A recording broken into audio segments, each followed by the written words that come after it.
Hello everyone, I am Matthew Thomas, the spirit of SuperCool Radio, and if you're looking for a great podcast that features the best independent and up-and-coming bands and artists, then check out my podcast, SuperCool Radio. Each week I deliver fun interviews, and every Friday I spin some killer music.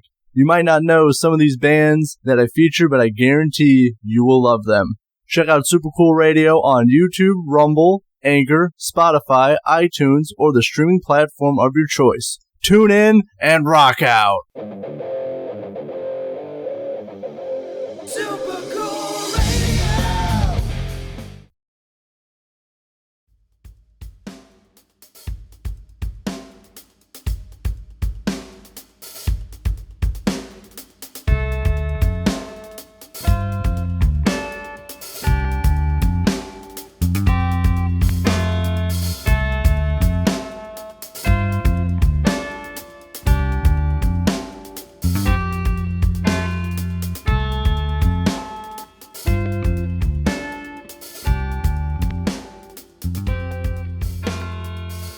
Hello and welcome to another edition of the Cognitive Discourse. On today's episode, we are going to be having a discussion with another podcaster via Instagram. Now, this podcaster, I'll just preface it and say before we get into it, I did do his show. He is also the one that I did an episode called The Lost Episode that you can check out in my episode logs. There is an episode called Lost Episode, so look that up and it'll explain how I met this guy and my experience on his show. But either way, we've still been following each other on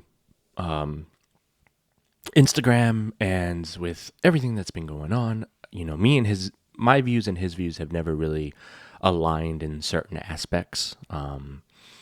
But he carries himself as one of those individuals that is open-minded and wants to have open discussion. His actions have proved otherwise. But with that being said, I wanted to share a conversation that we had with each other. I was trying to keep the Kyle Rittenhouse situation out of my show. But it's kind of everywhere, and I've been having discussions with people all over the internet with it. And so I figured I might as well just go ahead and share my views. My views are kind of in this Instagram here. So with that being said, whether you agree with me or not, that is completely okay. Again, I'm open to having open discussion about the situation. And you're going to see the difference between me and this guy to begin with. And if you side with this guy, that's your prerogative. Like, I'm not going to hate you or judge you on that either. I just wanted to read both of our views on this and kind of show you how the conversation kind of morphed. Me and him are still talking, but he hasn't replied back to. He might even reply back as I'm typing this. But I figured now would be a good time. I was going to wait till the conversation met its end, but it doesn't look like we're going to be getting that anytime soon because things keep kind of evolving and changing throughout the conversation. So without further ado, I'm going to go ahead and get into the conversation and kind of let you be your own judge and how you feel about this situation. And did I do myself justice in explaining? Did he do himself justice in explaining? Let me know your view on this discussion and where you align yourself.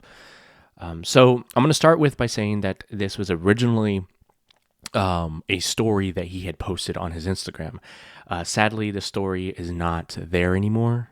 It did its 24-hour run through and now it's gone. So I can't share exactly word for word what he had stated. And if I'm being honest, I don't even remember if he mentioned Kyle in the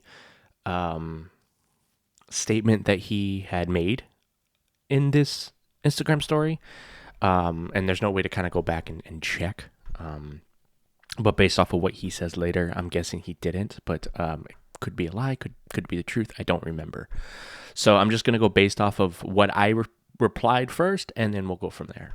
So my reply to it was, being chased, hit with a skateboard, and only shooting when hitting the attackers is called self-defense. Maybe watch the trial again, not to mention one of those people that was quote-unquote murdered was a pedophile rapist and literally had just been freed, only to attack a minor and to be shot by same minor. And his reply wasn't even him replying. He had taken a screenshot of what somebody else had stated and sent that to me. And it reads as followed. Combat veteran here, just a perspective. If you arrived armed to a place where violence is happening, prepared for violence, and you engage in violence, there is no self-defense. You are, in fact, a willing combatant. If you do this without being sanctioned by a government outside of a combat zone, you are also, in fact, a terrorist. We had another word for armed civilians operating outside the military as well, insurgents. If your recourse to the terrorist is to look up the criminal history of the victims, it is no different than looking up the criminal past of everyone that died on 9/11 in order to justify the hijackings. This kid was illegal all the way around. This shit is ridiculous. So that was his response to me. And again, he didn't write that. It was a screenshot that he took from someone else. So my response was, so then you agree they weren't protesters. They were rioters. By that logic, he was going into a battle zone which he would be in his right to defend against terrorists. That take is not only dumb, but makes me doubt it was written by a veteran. And then his response was, I think you're not discussing in good faith. And I'll be honest, I don't know what he meant by that. So I was just like, let's not forget Joseph Rosenbaum was a pedo rapist who had just been released. He literally had been free for a few hours. And then I posted a picture that basically gives all three of those people that were injured and or killed in this case, their rap sheets. So all the negative stuff that they have done, and then, basically what Kyle's rap sheet looked like, which was, I might as well go ahead and read that. So these men are your heroes. So Anthony M. Huber in 2012 pled guilty to false imprisonment with a dangerous weapon and strangulation as domestic abuse. He violated probation in 2016 and was sentenced to 2 years in a state prison. Arrested almost immediately after his release in 2018 for battery.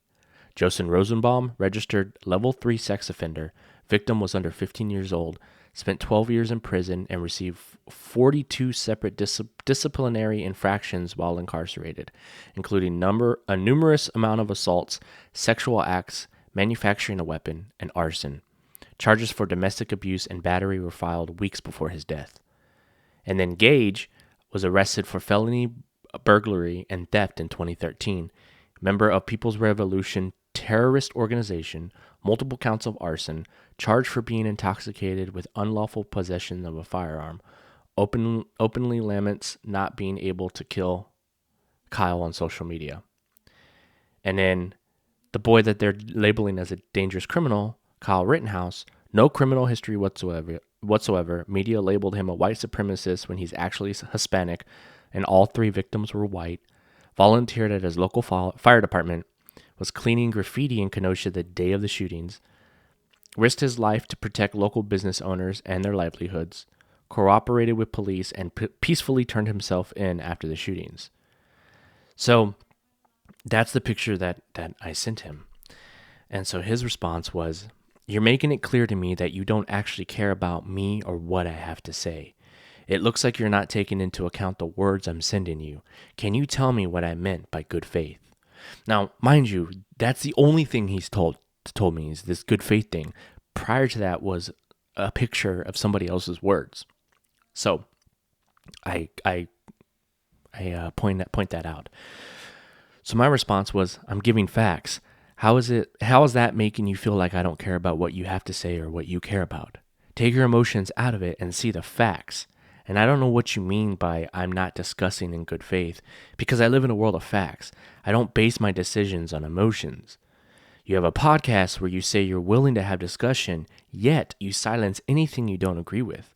How is that open, honest dialogue? By the way, I carry a gun everywhere I go. So does that make me a terrorist? Or does that make you believe I'm looking for a reason to use it? By that logic, it makes me question if you care about me or what I think. See how that can work both ways?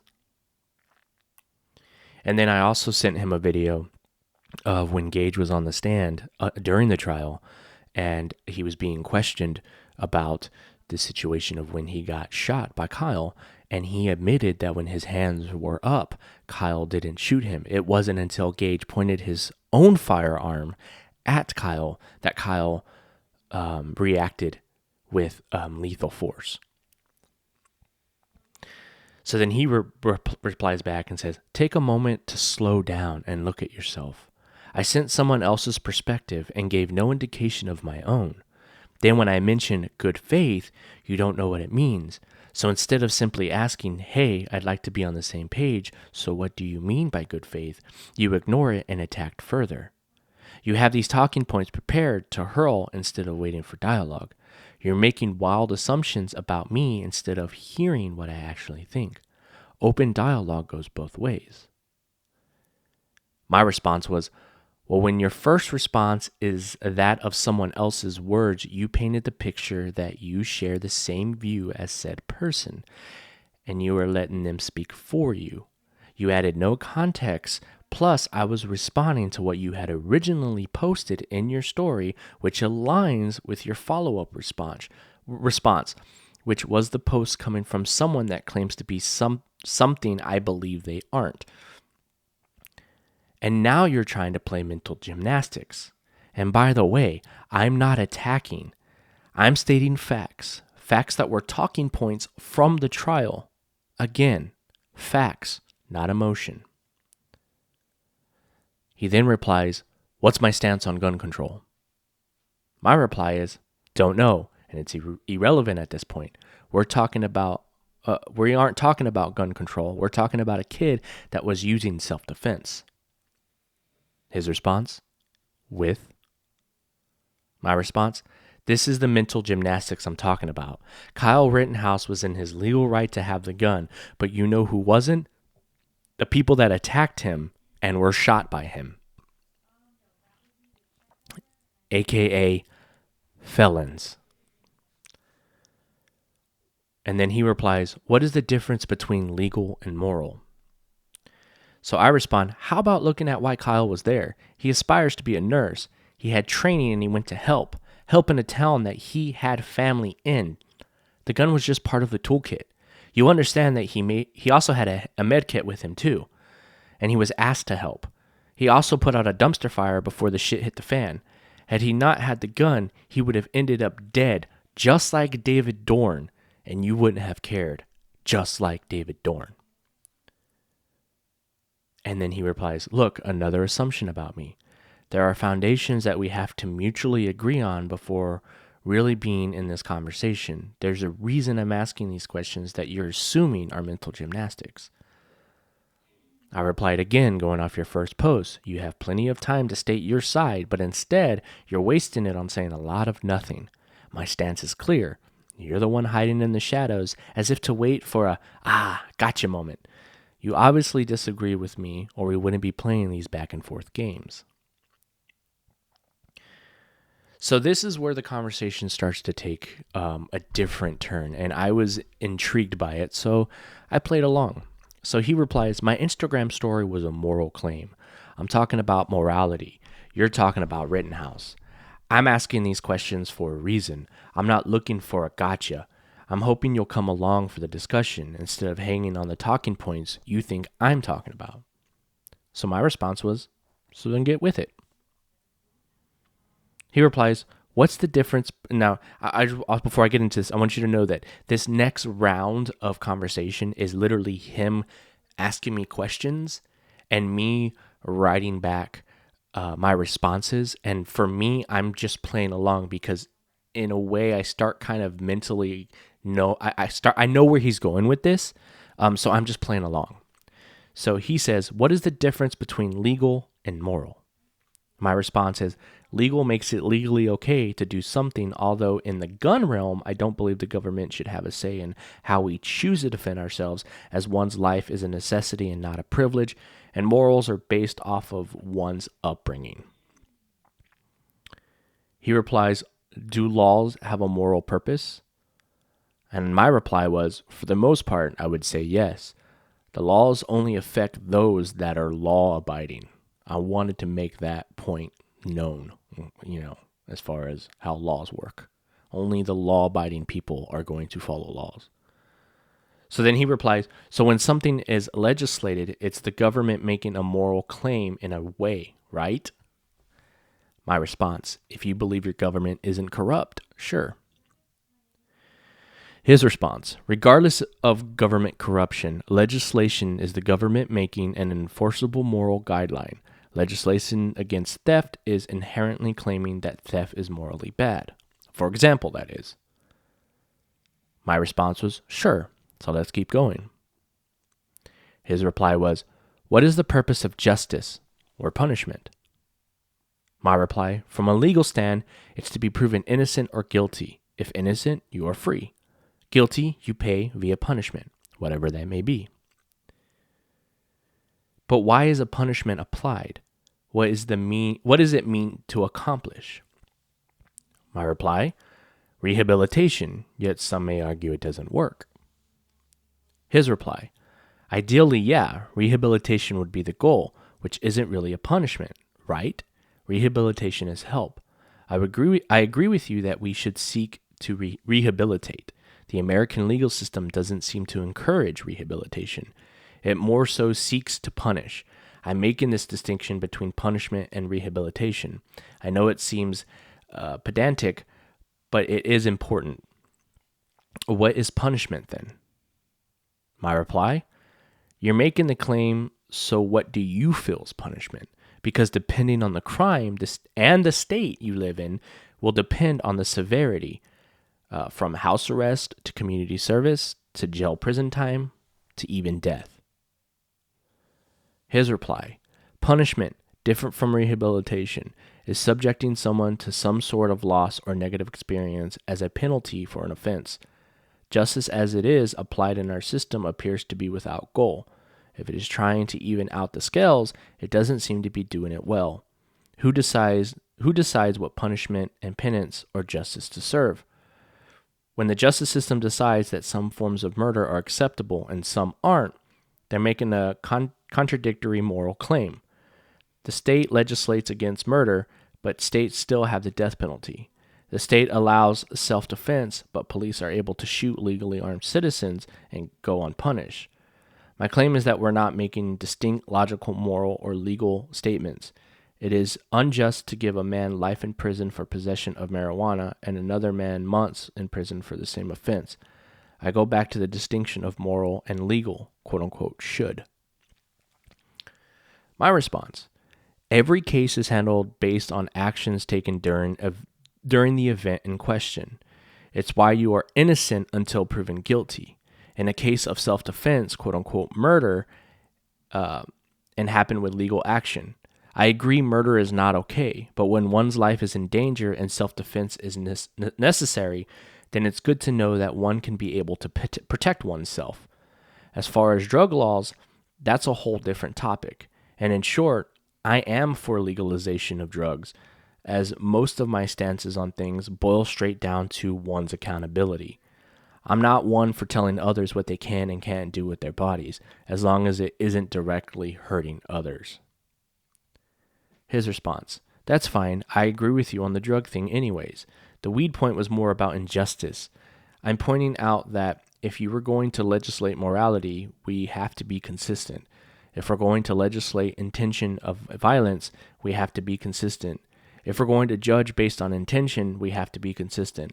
There's no actual way to determine one's intentions, which makes the legal process so difficult. Example, if you are accidentally hit by someone's car, you want to make sure that's clear, right? Versus if that person had cut you off earlier and you had road rage, you're right into them, how would you prove that it wasn't your intention? And then my response was, but we can't be so black and white about this. And we live in an era where cameras exist. As far as intent, actions speak louder than words. One's actions can help dictate one's intent. And I agree, justice isn't always right, nor is it perfect. Take Timothy Simpkins, for example. He shot up a school and was released. Where was the justice there? So I can agree it isn't perfect, but evil exists, and I won't act like it doesn't. Morally, I wouldn't want to kill anyone. But if my life or my family's life was on the line, you bet your ass I'd defend it. And if me and you were shopping together in public and evil walked through the door and started taking lives, I'd try to stop it.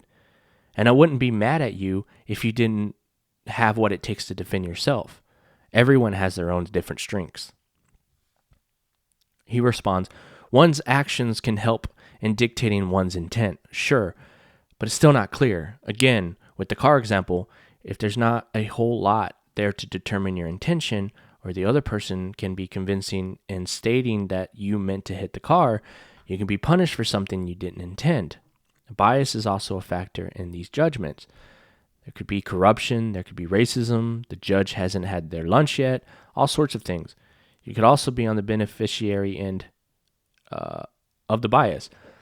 Would you be happy to participate in a system that benefits you over someone else simply because it doesn't harm you?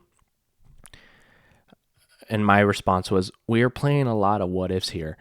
If there is proof of one's intent, then the verdict should reflect that. Again, the law isn't perfect, but the facts are what are important when trying to figure out a case. Facts keep one's bias out of the equation. And then he replies, these what ifs affect our reality. The justice system doesn't interact with facts. It interacts with laws and lawyers and judges and juries who make and understand claims as facts, but they're only human. Example based on all the external evidence I've reviewed. O.J. Simpson totally murdered his ex-wife, but his defense team were able to legally get evidence thrown out. So then the jury is supposed to do their own mental gymnastics as if that evidence wasn't there. This happens all the time in court. So my reply was, and mind you, I was typing this when he was typing that OJ part. So I like typed my first half and then I read it and then I saw the OJ part. So then I added my response as well to that.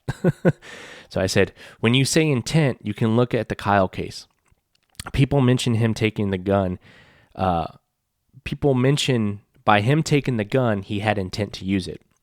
If that were true, he would have not run away at first. He would have started shooting people at the gas station.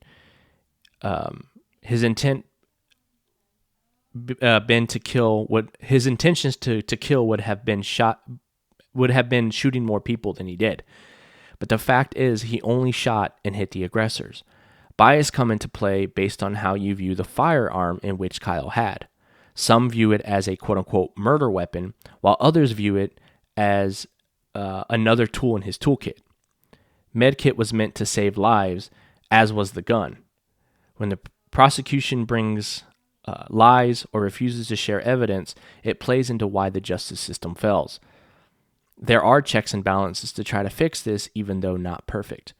I agree, OJ was guilty, but also look at how some play the game. Kyle was considered guilty and had to prove his innocence. The media, the prosecution, the protesters, they all played a part in an intimidation as a tactical move. So then this is we're getting to the end here, and of course, like I said, the conversation's going to kind of it's going into this other realm, which I haven't, me and him still haven't discussed. He just replied right now, so I'll read his final reply, but. We're going to leave it at that. So we're winding down here. So the next part is how his response was, how I view Rittenhouse does not affect him or his life in the slightest. He could care less what you and I think. Legally, he's free. Legally, he went armed to a protest and then people died. Morally, I find it to be a contradiction with other verdicts in the justice system makes. So I feel like he's kind of already waving the white flag there. And then his follow-up question was, have you been to a concealed carry class? So my response was, so how do you feel about Timothy Simpkins? Again, Timothy Simpkins was, for those who don't know, was a black male who went into a school who I believe, don't quote me on this part, but I believe it was a drug deal gone bad, and he went to the school to find that guy, and he ended up shooting innocent people as well. Again, don't quote me on that part, but the fact is that Timothy Simpkins is a black male that went into a school and shot up a school and was let go. So keep that in mind. So I asked him, how do you feel about Timothy Simpkins? And my response to the concealed carry class question was, I have. And I used to go to the range a lot, but with ammo prices, I haven't gone as much recently. And if you must know, all my firearms are legally purchased. And had Alec Baldwin taken the class, that person he killed might still be alive. So he didn't respond for a while on that, and I just decided to record. Well, he did respond as we're recording, so I'll read it to you now because I haven't read it. And his response goes, I don't know about Timothy Simpkins, so forgive my ignorance on that case. What's the first thing they say about possessing a firearm in those classes? So I'm going to respond back to him, of course. And, you know, again, he's really digging. He's really digging, if you haven't noticed, at least from my perspective, that's what I'm gathering, is that he has an agenda. And to me, it's an obvious one. And he's trying to basically bait me into saying what he wants me to say. So he can have, like I said earlier, he can have that gotcha moment. He's not worried with trying to find common ground. That is not his goal. And I think, in my opinion, I think he's made it fairly clear in the way we've been discussing. Because again, his original post, I wish I would have fucking saved it. His original post came literally right after the verdict had been announced. So as much as he wants to try to say that this isn't about Kyle Rittenhouse, this is bigger than Kyle. The Kyle case still plays into it. And again, knowing the guy the way I know him, looking at his podcast and looking at who his guests were, he refused to put out an episode that me and him did. We did 2 episodes, and the second one, he told me I could talk about whatever I wanted to, and we discussed the topic on, the discussion had started based on, masks. The people who are so concerned about masks are also the same people that text and drive. So that was the main idea of the conversation. And he was like, yeah, that sounds perfect. Let's talk about it. And then I started giving my opinion on Dr. Fauci. Now, this was recorded back in, I want to say March of this year. And the funny thing is the way I viewed Dr. Fauci and the things that I said on that episode turned out to now becoming to fruition in real life. Yet he still doesn't want to admit that, and he still doesn't want to release the episode. So knowing that, and then of course seeing some of the guests that he's had on, he's had a lot of BLM, he's had a lot of extreme left-leaning individuals on his podcast. So it definitely paints a certain picture. So again, if he doesn't want to be associated, or he doesn't want people to make assumptions about him, then that's very hard to do when you are trying to put yourself out there as an open mind person, an open thinker, willing to have that dialogue. But then when the moment somebody comes at you with a different point of view, you try to skew the conversation in your favor. At least that's how I felt. If you're listening to this, let me know how do you feel about this situation. Am I wrong? Am I overthinking this? Am I overlooking something that I didn't see? Because like I said, in my opinion, I feel that he wanted to dictate the conversation. He wanted to be the man behind the wheel, so to speak, of how this conversation was going to be. Funny enough, now he's starting to talk about gun classes, yet he's still negating the fact that Kyle Rittenhouse in general followed a lot of those very, very well. He had very good trigger discipline. If you look at pictures of Kyle with the firearm when he's walking around, his finger is not on the trigger. So he has proper trigger discipline. When it came down to the fact of actually having to defend himself, he ran away from the situation prior to engaging in a self-defense scenario. And then when he did practice self-defense, he made sure that he only hit the people that he needed to. Those are things that we learn in class. Treat every firearm as if it was loaded. Do not aim at anything you don't wish to destroy. And know what's beyond your target. These are things that you learn in a class, this concealed carry class that this individual is asking me if I took. So, I don't know where he's going with it, and I don't know what he's trying to prove by saying these things. But again, in my eyes, he's just further proving the case for Kyle Rittenhouse. Because again, he's somebody who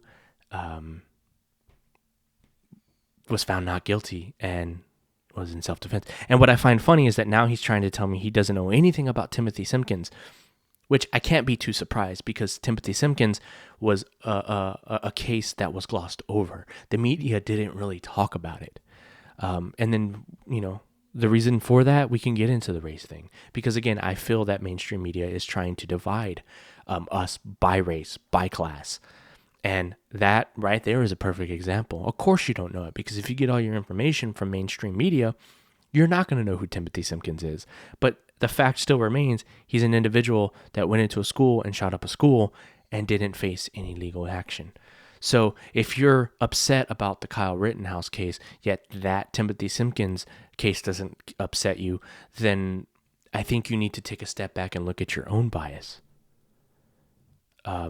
And again, one of the reasons why I don't like media was because I remember talking to my mom about Kyle Rittenhouse before I gave her the lowdown of everything that I had seen from the trial.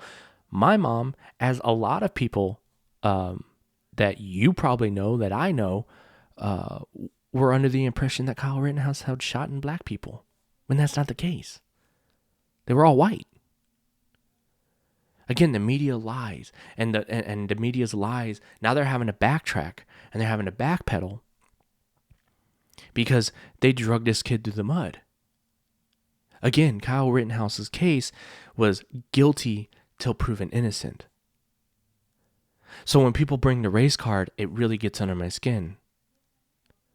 Because they're saying, well, if he would have been black, this wouldn't have. Okay, we have a guy who was black, who should have got guilty because he went and shot up a school and shot innocent people. Yet he was let go. Yet we're focused and hyper-focused on a white individual, or actually, from what I found out, he was Hispanic.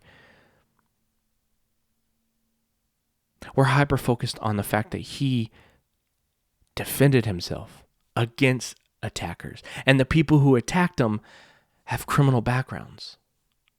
I'm so tired of people victimizing criminals and vilifying law-abiding citizens.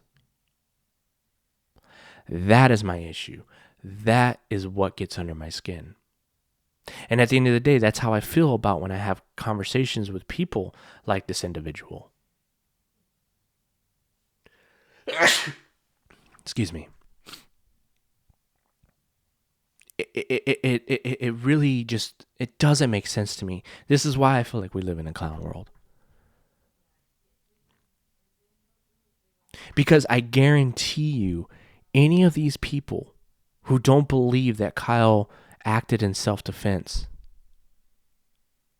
would have done the same thing had they been in his situation. And forget the idea of, oh, well, I just wouldn't have been there. When evil comes knocking at your door, you have the option to either fight it or flee it. Doing nothing is not an option.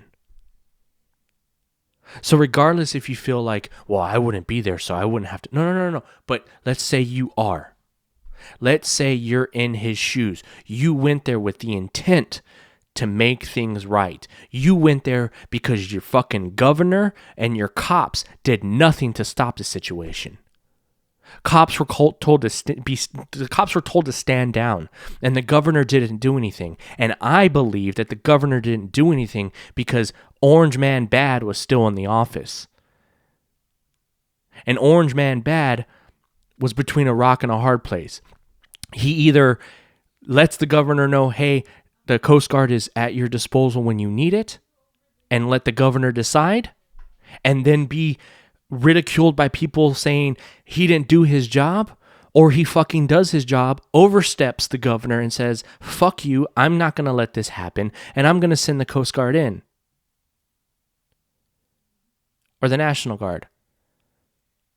And then he's looked at as a fascist, as a dictator, because he did what should have happened to begin with, regardless who made the call and who did it.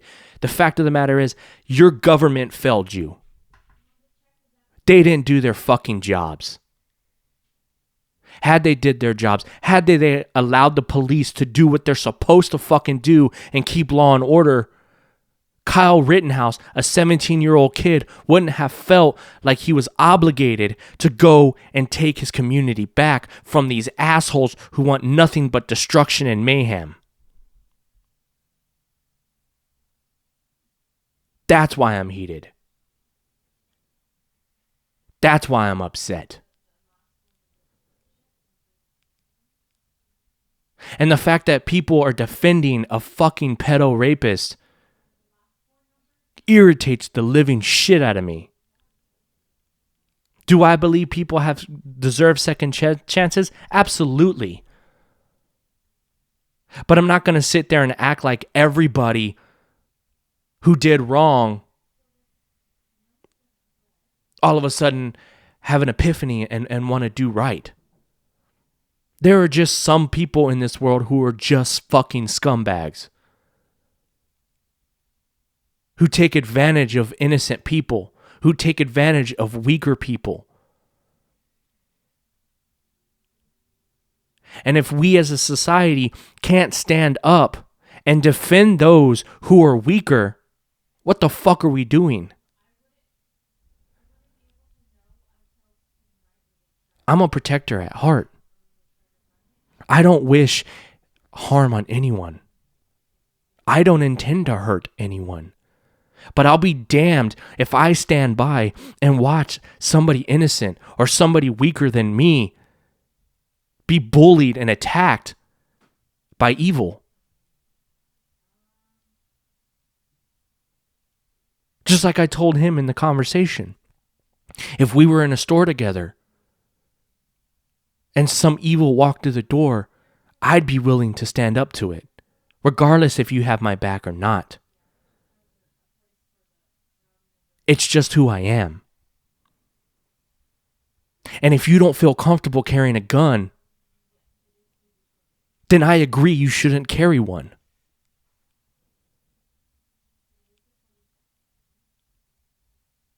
We aren't created equal. I understand that there are things that I'm good at, that I'm great at. And then there are things that I'm not good and I'm not great at. And as a society, we need to be each other's yin and yang. Help each other, not hate each other, not allow division. Harping on race is a divisive tactic. Race had nothing to do with it. Self-defense had everything to do with it. Doing the right thing had everything to do with it. And I find it funny that he wants to talk about moral and morality, yet completely ignores the fact that the only reason why Kyle was there was because people were destroying businesses. People were rioting, looting.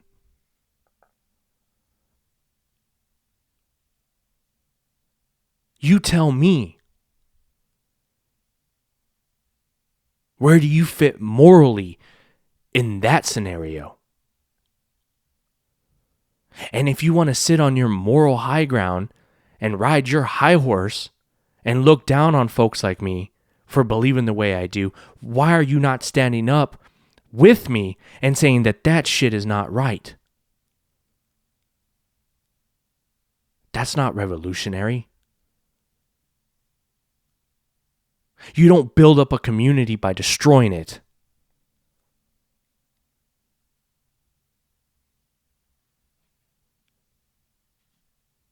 And I'm sorry if if I sound angry or if I sound upset. I'm over these type of people. All week I've been having these kind of good discussions with people. And I will admit, this guy is the first out of all the people I've had discussion who tried to man the ship, if you will. Wouldn't give his stance.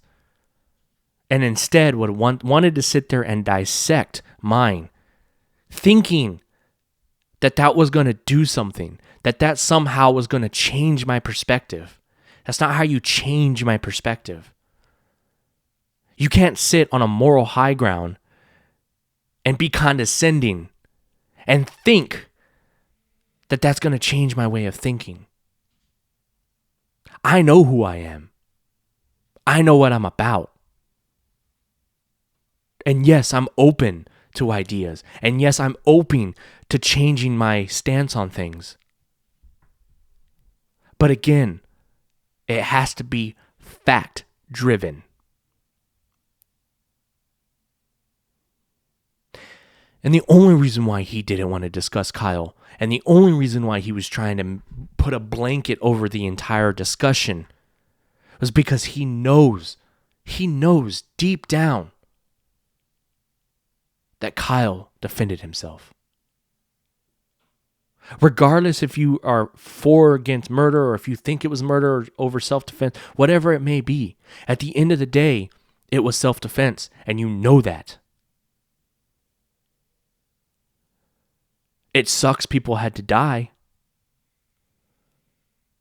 But if I'm faced with the choice of law-abiding kid who was trying to help the community versus felons with criminal records who weren't showing any signs of trying to better their lives, if I have to pick between those, I'm picking the law-abiding kid who has good head on his shoulders and a plan for the future on how he is going to be beneficial to society over people who continue to break the law and have no reason or rhyme to change their way of living.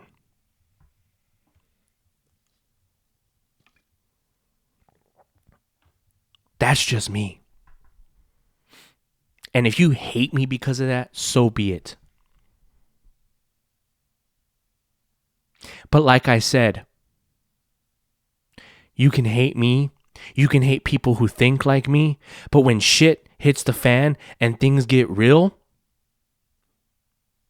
those are the people that you're going to have to rely on to make sure your freedoms aren't stepped on, to make sure the government doesn't overstep their bounds and become tyrannical. Those law-abiding citizens who believe in self-preservation, who believe in self-defense, who believe owning a gun is a God-given right. Those are the folks that are going to have your back when your precious government decides it's time to overstep their boundaries. Those police that you want to defund is going to be the link between if you or somebody you know survives in a chaotic world of criminals and gangs, because they're getting a lot more bold.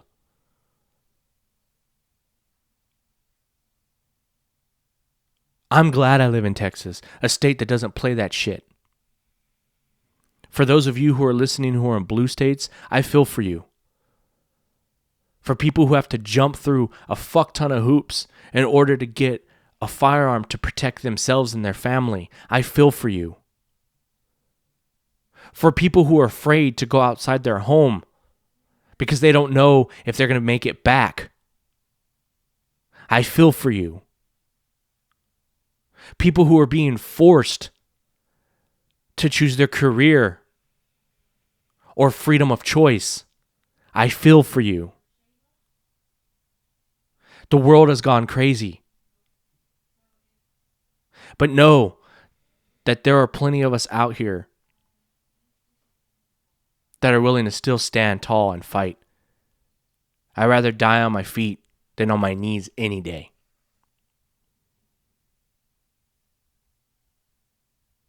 This episode may have changed your perception of me, whether it be positive or negative.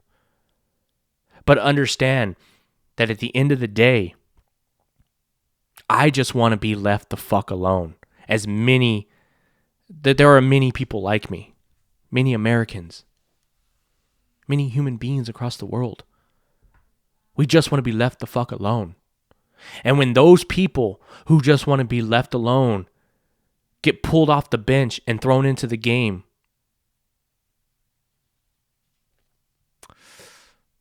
things are going to be a little wild. But understand that I have nothing but love for every single one of you who listen and every single person out there in society.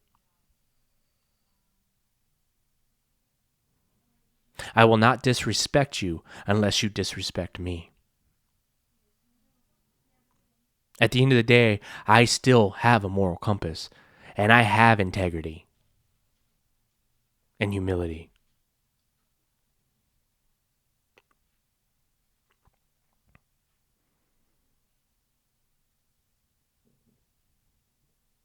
So I am interested in seeing what your view is. If you've been worried or scared or didn't want to write in, now's a great time to write in. Send me your opinions. I'd love to share them on the show.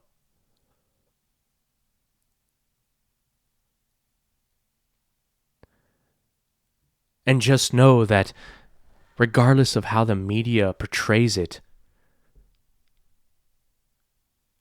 God-fearing Americans are not the minority.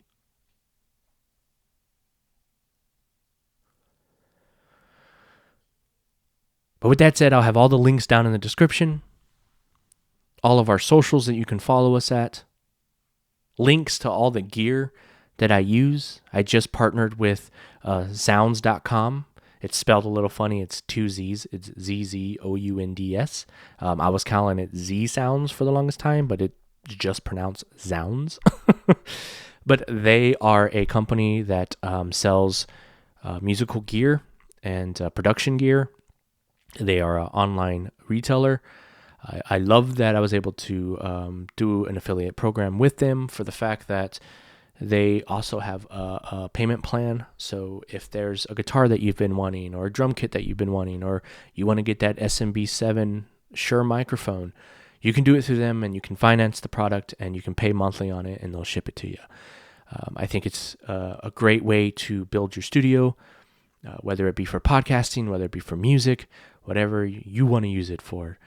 So with that being said, down in the description, I will leave links to all the gear that I use to get you started on your way to becoming a podcaster or a musician or whatever you want to do. So the links will be down in the description. And like I said, email me, man. If you want to email me and be part of the discussion, again, I apologize if I got a little heated there, if my tone changed a little bit. Some of you guys might have liked that side of me, some of you guys not so much. But whatever it is, give me an email, send me an email, even if it's just to tell me that you liked this episode or that you hated this episode, whatever it may be. Send me some love. I'd love to read it. And your opinion, as always, will matter to me. And like I said, I want to be able to share that opinion and give my talking points on said opinion. And you can do that at cognitivediscoursepodcast@gmail.com. That's cognitivediscoursepodcast@gmail.com. Again, I'll have a link down in the description. As always, I want to thank Matt from SuperCool Radio for the promo in the very beginning. Also, check out his show. He's an awesome dude, plays awesome music, is nowhere near as political as I am starting to get on this show. He's just a good time, and I love the dude. We've definitely become really good friends. between SuperCool Radio and Basic Ass Dudes. He did a trailer for us on Basic Ass Dudes, which was really cool. So I got a lot of love for that guy, and he's a cool dude. So go give him some love. Go check out his podcast. Go find some new goddamn bands. If you're looking for some new great bands from all genres, go check out his show, man. He plays some really fucking badass bands, and I've discovered a few good bands off of that show myself. So without further ado, have a great Friday. Enjoy your weekend. Stay safe. And until next time.